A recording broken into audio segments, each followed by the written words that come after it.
Shalom from Jerusalem, and our weekly portion Va-etchanan, in the beginning talking about the request that Moshe Rabbeinu made to God, asking him to let him in the land of Israel. And the gematria, which is numerical value of all the letters of Va-etchanan, is 515. So our commentary says that that's exactly how many times Moshe Rabbeinu prayed to God, 515 times. And God says an incredible thing, according to oral tradition. He says to Moshe Rabbeinu, he says, one more prayer from you, Moshe, and I have to let you in. So stop praying. And it says, Moshe stopped praying.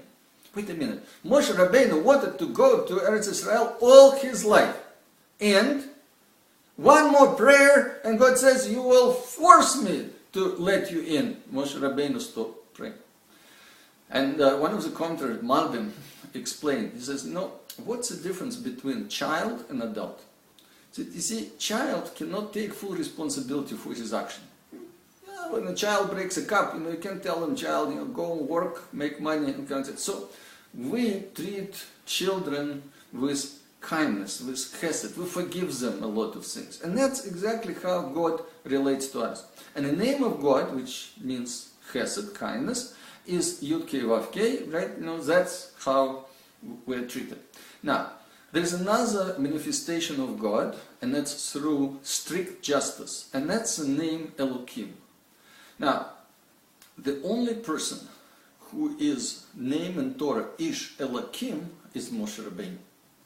Now, the level of justice is a level of full adult. It's a person who takes responsibility and sort of pays for absolutely everything. So now we begin to understand what God's saying to Moshe Rabbeinu. He says, Moshe, one more prayer from you and you evoke my manifestation of kindness, and I will have to let you in. It's better for you to leave this world on a level, Ish Elokim, meaning you paid for everything you've done. You complete, you finish, you're on this level, live on that level. And Moshe Rabbeinu understood, and he stopped praying. And in this he corrected actually the mistake of Adam Rishon, where we make our own calculations. And Moshe Rabbeinu says, no, if God says that's the way it has to be, it means it's the best for me. And that's true. And then what happens is that commentaries also said that, there is another level. What's another level? If Moshe Rabbeinu would have come to Eretz Israel, then he would have built a temple, and this temple would not be able to be destroyed. So the temple will be forever. But remember, temple is a place between spiritual and physical. What it does, it brings a spiritual energy to the world, and it brings tremendous amount of spiritual energy. It's a prophecy, everything exists when the temple, first temple existed. So what would happen if Jews were on a level?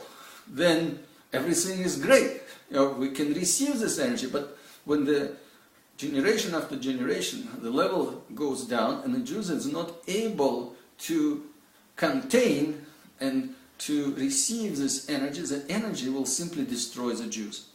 So at that point, there was no choice. And what would be the choice? Either God says, I'll destroy the temple, or I'll destroy Jewish people. So Moshe Rabbeinu, if you go in, and if you build this temple, and the temple cannot be destroyed, that means the destruction of the Jewish people. And Jewish people are not on a level where they can maintain, if you wish, the spirituality. So we see an incredible thing. Something that will look as a punishment is actually a reward for Moshe Rabbeinu. He understood that's the best thing. It's actually a chesed, a kindness for the Jewish people. It's actually something which is the best for the entire world. And that's what happens really with us. We think that God is punishing us, and our sages tell us, no, in this world there's practically no punishment, no rewards as a consequences of our action. And most of the time what God does, because with us He is on a level of rachamim, on a level of kindness, that He saves us from the consequences of what we're doing wrong by allowing us to do tshuva, return, repent, change, correct, and so on. So that's really what's happening. But if there is something, God says has to happen to us, and we have to realize that it's somehow benefiting us, it's also somehow benefiting the world, right? Now, there's an interesting little other story. What's a little interesting as a story? Let's look, where's Moshe Rabbeinu? God says to him, you go to the top of the Mount of Pisgah, and look. And where to look? You looked at the west, which is towards the sea, right? Look to the north, look at the south, and look at the east.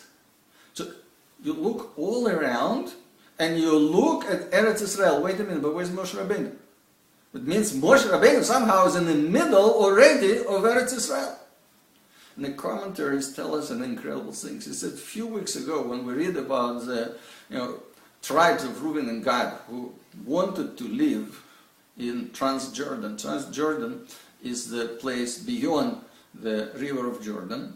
Why did they want to live there? Because they found out that this is a part of expanded Eretz Israel. It doesn't have the same holiness as Eretz Israel on this side of Jordan, and of course, Jerusalem have more holiness and temple and so on, but but it's still part of expanded Israel. When Mashiach comes, this part is going to be ours. So they said, look, we want this piece of land. And then there was kind of an argument between the elders of Gad and Reuben. What was the argument? They said, we'd like to have possession now, and then we go to fight the war with all other Jews, helping other Jews. And Moshe Rabbeinu says, no. You go and you fight, and if you go and fight the conditional, then you'll get this portion of the land. And they said, nope, we want the possession now, and then we're going to go and fight. Moshe Rabbeinu says, give it to them. Now, what's happening here? And the commentary says an incredible thing. So, what did they want? They said, listen, if we get the possession of the land now, so Jews is already possessing Eretz Israel, so Moshe is already in Eretz Israel. So when God promised Moshe Rabbeinu, you can't get into Eretz Israel, we kind of, force God's hand, retroactively he's already there, and therefore he can travel anywhere he wants. So they wanted Moshe this way to go and beyond the Jordan River. And therefore, God says, listen, yeah, they right, they forced my hand, but you know what, so you look right, left, forward, backwards, you're in Eretz Israel, but you're not going to go, and this is this week's parsha, don't go beyond Jordan. Yeah. And Moshe Rabbeinu understands that's what's really happening, it's what's really the best, as I said, to Moshe Rabbeinu and to Jewish people. So, again, the relationship to us, the relationship to everyday life, God never throw curveballs at us. Again, we somehow, this life, previous life, it's like we make mistakes.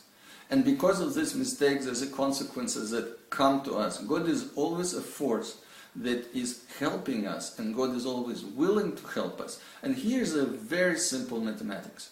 See, infinity minus any number is infinity. What does it mean? It means that not only each one of us is a child of Hashem, but it's like we're the only child of Hashem, of God. Why? Because God pays attention to us all the time, and it's infinite, it's total attention, and it doesn't detract from anybody else, because remember, infinity minus any number of infinity. So He can give us, and He does, He gives us infinite attention every second, and it doesn't detract from any else. If we would really integrate that God is here now, He loves us, He gives us all the time infinite attention, we feel calm, relaxed, love, we feel this relationship that's going to change our life. And I just wish to everybody to focus on that, to meditate, right? Really concentrate, contemplate that, and it will begin to really, really change your life, create relation with Almighty. With this, I want to wish you a very good week and Shabbos from Jerusalem. Shalom, shalom.